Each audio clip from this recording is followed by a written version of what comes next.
네, 북한의 4차 핵실험 이후에 중국이 당황했습니다.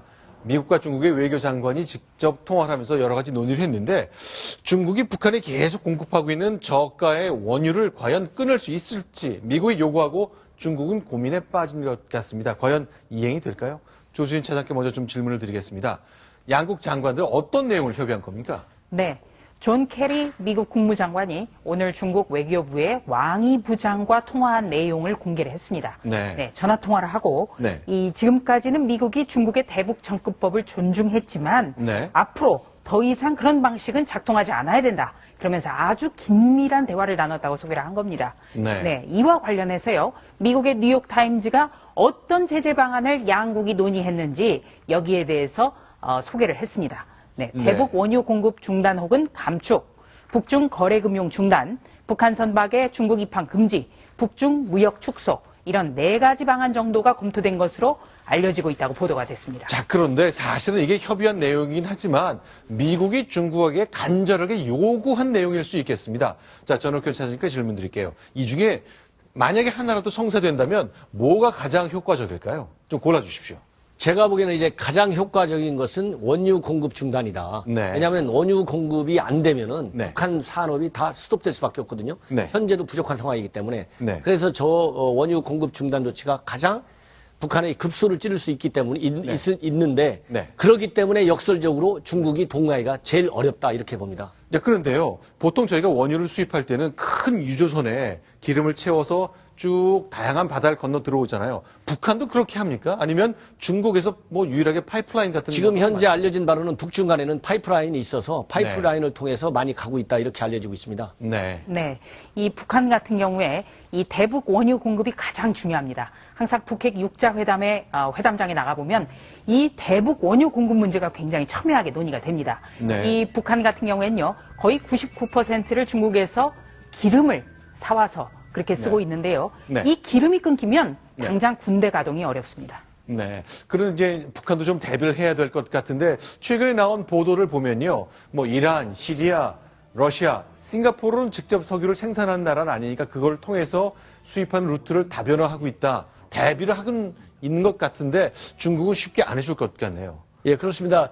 저렇게 이제 북한이 중국의 원유 공급 중단 또는 네. 감축에 대비해서 다양한 해외 말하자면 원유 수입로를 네. 개척할 계획으로 있을 텐데 네. 저런 것까지도 유엔 차원의 광범위한 그리고 결정적인 대북 제재 방안에 포함을 시키는 것이 굉장히 중요하다. 예. 네.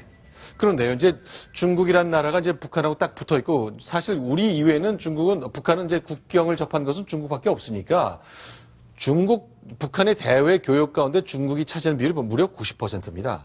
그런데요, 이제 최근에 이제 그러니까 북한이 달러를 손에 쥐는 루트 중에 하나가 북한의 광물을 중국에 파는 거라 그랬어요. 뭐 40억 불 이상 매년 팔고 있는데 이것 중국이 좀 덜 사준다거나 해서 달러를 북한에 보내는 일을 줄이는 방법, 이거는 중국이 고려할 수 있을까요? 제가 보기에 이제 중국이 최소한의 조치가 일단 현금이 북한에 들어가는 것을 차단하는 데는 일정 수준 협조할 수밖에 없을 것이다. 네. 다만 외교적으로 북한 유엔의 어떤 제재 차원에 나왔을 때 거기에 동의한다고 그래서 거기에 포함되어 있는 제재 리스트에 따라서 네. 철저하게 그것을 이행하는 거하고 네. 그다음에 그 제재에 동참하는 것은 상당한 차이가 있습니다. 그래서 유엔에서 제재가 결정이 되면 제재위원회에서 네. 심의위원회에서 매월 한 번씩 열려갖고 네. 제재 이행 실태를 점검하게 되는데 네. 그중에 제재 이행 실태가 제일 안 좋은 나라 중에 하나가 중국입니다. 그렇기 때문에 네. 유엔 제재에 참여하는 것과 이행과는 차이가 있기 때문에 앞으로 제재가 결정되면 제재에 동의한 나라 특히 중국은 네. 100% 이행하겠다고 하는 약속을 받을 수 있도록 한중 양자 차원 네. 또 미중 간의 양자 차원 또 유엔 차원에서 다양한 대중 압박과 설득을 해야 하는 것이 또 하나의 과제로 남는 겁니다. 자, 그런데 박성호 부국장께 질문 드릴게요. 근데 미국하고 중국이 협의는 하지만 합의는 별로 없는 것 같습니다. 네. 지금 아까 나온 그 4가지 사항은 네. 대북 원유 공급 중단을 비롯해서 한 4가지 주요 사항은 미국이 중국에게 촉구 내지는 요청을 한 네. 상황이고요. 굳이 합의를 됐다라고 얘기하면 그 더 이상 평소와 같을 수 없다는 데는 합의됐다. 그러나 이 다양한 선택지를 논의했다라는 것은 주로 미국이 중국에게 이것을 해달라고 요청한 것. 이제 중국이 과연 얼마나 움직일 것인가 하는 것은 중국도 분명히 과거와는 다르게 움직이고 있는 징후들은 나타나고 있습니다. 네. 그리고 아마도 그 오늘 중 있게 될 우리 윤병세 외교장관과 중국 왕이 외교부장과의 네. 그 통화를 통해서 중국이 앞으로 얼마나 움직일 것인가가 이제 조금씩 드러날 것으로 예상됩니다. 자, 그러니까 지금처럼은 안 된다. 네. 지금처럼 중국이 느슨하게 북한을 압박하는 것도 아니고 봐주는 것도 아니고 이런 어정쩡한 거 이거 안 된다. 이건 합의가 된 건데 자, 어쨌건 지금처럼 평소처럼 할 수 없으니까 뭔가를 바꿔야 된다까지만 합의가 된 겁니다. 제가 보기에는요, 네. 저 이제 이 표현 방식에 있어서는 네. 과거와 다른 거는 맞습니다. 네. 뭐 그렇게 실제로 그렇게 돼 있지 않습니까? 네. 과거와 같은 대북 방법이 작동하지 않는다. 네. 더 이상 평소와 같을 수 없다. 네. 이렇게 돼 있어요. 네. 저러한 전반적인 어떤 접근 방법과 접근 전략의 변화는 네. 이미 중국이 2년 전에 보여준 바가 있습니다. 네. 캘리포니아 정상 첫 번째 시진핑 오바마 첫 번째 정상회담에서 그렇죠. 시진핑 주석이 뭐라고 했냐면은 비슷한 얘기했습니다. 지금까지와 다르게 북한 핵 문제를 다루겠다. 그러면서 뭐라고 어떻게 다르게 다루느냐? 네. 이제는 중국이 G2 국가의 위상에 맞게 네. 북한 핵을 다루겠다. 그래서 이제 국제사회에서 많은 기대를 했습니다. 아, 일방적으로 북한 핵 문제와 관해서 중국이 북한을 감싸는 태도에서는 좀 더 달라져서 네. 객관적이고 효율적인 제재라든가 압박에 중국이 동참하지 않겠느냐. 일정한 자세히 변화를 기대할 수 있겠다. 이렇게 했는데 그 정상회담 이후 지금까지 4차 핵실험까지 중국이 달라진 게 하나도 없다. 네. 그러다 보니까 3차에 이어서 4차까지 핵실험을 했고 네. 4차 핵실험하니까 다시 한번 이제 과거와 같은 접근법이 작동되지 않는데 합의를 했음에도 불구하고 이제는 시진핑 주석 체제가 다르게 접근하는 방법이 뭔지 국제사회에 행동으로 보여줄 때가 됐다. 네. 만약에 이번에도 행동으로 보여주지 못하면 중국이 네. G2 국가의 국제적인 의무를 저버리는 국제사회에서 신뢰받지 못하는 국가로 전락할 위험성이 굉장히 농후하다고 봅니다.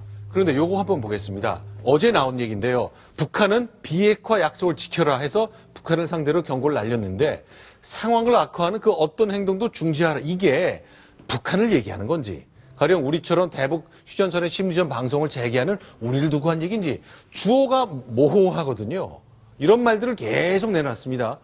저게 이제 네. 중요하고 민감한 외교 사안을 다룰 때 네. 자국의 입장을 발표해야 되지 않습니까? 네, 네. 그럴 때 이제 민감한 현안이기 때문에 관련 국가의 반응이 상이하게 나타나는 우려가 있을 때는 네. 저렇게 애매모호하게 표현하는 것이 네. 일종의 모호한 전법을 사용하는 것이죠. 그래서 정상적으로 해석하면 북한은 약속을 지키라. 네. 그리고 중재하라 이렇게 되기 때문에 네, 네. 주어가 생략됐지만 국어 시험을 본다면 네. 두 번째 문장에서 사실상의 주어는 북한이나 네. 필요에 따라서 중국의 국가 이익이 어디로 향하냐에 따라서 가변성이 클 때는 네. 상황을 악화하는 것은 한국도 될 수 있고 미국도 될 수 있다. 물론 북한도 되지만 네. 이거를 암시적으로 은유해 주는 것이다. 그래서 중국의 이익에 맞게 그때그때 상황에 따라서 쓰기 좋게 네. 그렇게 표현한 것이라고 보는 것이 중국 입장을 올바르게 해석하는 거다. 그렇게 해석합니다. 예, 그동안은요, 사실 이제 1, 2, 3차 핵실험 후에도 중국 외교부는 대변인 성명을 해서 통해서 얘기를 해놨습니다만 그때는 유관 각방, 그러니까 관련이 있는 각 당사자들은 냉정해라. 그러니 뭐 미군이 항공모함을 그 한반도 주변에 보낸다거나 이런 거 하지 말고 냉정해라. 그런 뜻이었잖아요. 어찌 보면 약간 달라진 듯하지만 본질적으로는 아무것도 달라진 게 없어 보입니다. 바로 그렇지만- 그겁니다. 앞에서도 미중 간의 협의 내용에서도 과거와 다른 표현을 썼듯이 이번에는 일단 표현에서는 좀 더 세련되게 네. 즉 우리의 입맛에 좀 맞게 우리가 해석할 수 있는 여지를 많이 준 것만은 사실이나 추후 중국의 추가적인 행동을 보고 저 말의 표현의 진위를 점검해야 된다. 이렇게 네. 봅니다. 저도 외교부를 2번 나가봤습니다만 이 외교적인 어떤 그 문서라든지 발언은 전략적 모호성을 반드시 갖습니다. 다만 중요한 것은 이번 중국이 상당히 많이 변화한 모습을 보여주고 있습니다. 제가 지금 며칠 동안만 좀 정리를 해보면요. 이 북한의 4차 핵실험에 대해서 강도 높게 비판을 했습니다. 이게 네. 첫 번째고요. 두 번째 같은 경우는 왕이 중국 외교부장이 네. 전체 주 중국에 나와 있는 각 대사들 앞에서 북한의 태도를 굉장히 높은 수위로 또 비판을 했습니다. 그 자리에는 중국에 나와 있는 북한 대사도 참석을 하고 있었고요. 네. 또 오늘 김정은 생일입니다만 네. 중국 외교부의 조금 전 보신 대변인이 중국 정부가 김정은에게 축전을 보냈느냐 이것을 묻는 데 대해서 답변을 하지 않았습니다. 여러 가지 상황을 고려할 때 우리가 해야 될 일은 이 작년 10월에 박근혜 대통령이 중국 전승절 행사에도 참석을 했습니다. 중국을 좀 더 끌어들여서 북한을 그만큼 압박하는 그런 전략이 지금 굉장히 필요할 때입니다. 조금 우리가 긍정적으로 보자면 1, 네. 2, 3차 핵실험 때의 중국 국가주석은 후진타오였습니다. 네. 지금은 시진핑이다. 네. 그리고 지금의 우리 대통령은 박근혜 대통령이다. 네. 이 부분에 조금 우리가 희망을 가져볼 필요도 있겠습니다. 자, 그러면요, 북한이 이제 중국의 광물 팔고, 지금 저희 잠시 밑에서 잠깐 봤습니다만, 장성택 처형할 때 판결을 보니까 자신들이 갖고 있는 광물을 중국에 뭐 허술하게 팔아버리는, 이것도 이제 사용 이유 중에 하나였잖아요. 그만큼 달러벌이의 수단이라 뜻이 될 것 같은데, 우리가 기대하는 거는 이제 꽤 오래됐습니다. 벌써 10년도 더 된 일이라 기억하실지 모르겠습니다만, 망코델타 아시아라는 마카오의 은행에 묶어놓은 북한의 김일성 통치 자금, 이걸 꽉 잡아두는 일, 중국이 비슷한 액션을 좀 취해줬으면 하는 기대가 있는데, 역시 두 분 말씀 들어보니까 현재로선 쉽게 기대하기는 어려운 것처럼 보이네요. 그렇죠. 상당한 중국에 대한 압박과 이제 설득이 필요하고, BDA 은행에 대한 어떤 저기는 미국이 단독적으로 취한 겁니다. 왜냐하면 네. BDA가 북한의 돈 세탁 지정 창구다. 이렇게 해서 당시 2,500만 달러를 네. 이제 압류를 시킨 것이죠. 거기에 북한이 반발을 해가지고 당시 한 달 후에 제재 조치를 가한 후 한 달 후에 북한이 전격적으로 제1차 핵실험을 한 적이 있습니다. 자, 그럼 지금 화면에 보셨던 저 은행, 그러니까 마카오에 있는 굉장히 조그만 은행인데요. 그러니까 한 250억 원쯤 되는 김정일의 통치 자금을 미국이 갑자기 동결시키는 명단에, 행정명령 명단에 올리면서 시작된 건데, 보통 발견한 게 아니잖아요. 그렇습니다. 자, 미국은 저렇게 김정은 그 일가의 개인 통치 자금이 해외에 숨겨진 것을 알고 있다고 봐야 되나요? 미국을 비롯한 이제 우리 정부 차원에서도 해외에 숨겨져 있는 북한의 비자금에 대해서는 네. 과거에도 물론 추적을 했겠습니다만은 앞으로도 철저히 추적해서 네. 실효성 있는 대북 금융 제재를 하는데 아주 완벽하게 활용할 수 있도록 지금부터라도 가일층 노력을 해야 되겠다 이런 말씀을 드리고 지금 싶습니다. 김정은 일가의 네. 즉 그 김정일로부터 물려받은 자기 아버지 비자금 유산이 한 40억 달러, 한 네. 4조 원 정도 된다고 그래요. 네. 근데 그 중에서 이제 많은 돈을 지금 이미 썼겠죠. 네. 그래서 지금 남은 돈이 얼마인지는 알 수는 없으나 그러한 것들이 스위스 비밀은행이라든지 이런 곳에 네. 많이 은닉이 되어 있다고 하는데 그런 것들을 이제 미 정보 당국이 찾아내어서 네. 제재를 해야 될 것이고 이를테면 지금 저 장성택 처형을 할 때 네. 국가의 소중한 자원을 싸게 팔았다. 네. 이게 바로 이제 이를테면 그 단천 광산이 있습니다. 네. 그 단천 광산은 20년 채굴권을 중국에 거의 뭐 헐값에 넘긴다든지 그렇죠. 이런 것들을 계속 해왔었어요. 오극렬이라고 있지 않습니까? 네. 그 오극렬의 아들이 그런 것들을 장악을 해서 네. 아주 부를 축적했고 장성택이 총책이었고 뭐 이런 식으로 해왔는데 그것을 이제 김정은이 직접 그 돈을 네. 다 가지겠다 해서 장성택을 날려버린 것이죠. 알겠습니다. 결국 한마디로 요약하면요, 북한의 달러를 들어가도록 하지 않는 일, 그래서 추가적인 핵실험할 그 기자재를 사고 여러 가지 시료를 사는 일을 차단하는 일, 거기에 좀 초점이 맞춰져야 될 것 같습니다. 자, 다음 소식 하나 더 준비되어 있습니다. 순위 확인하고 돌아옵니다.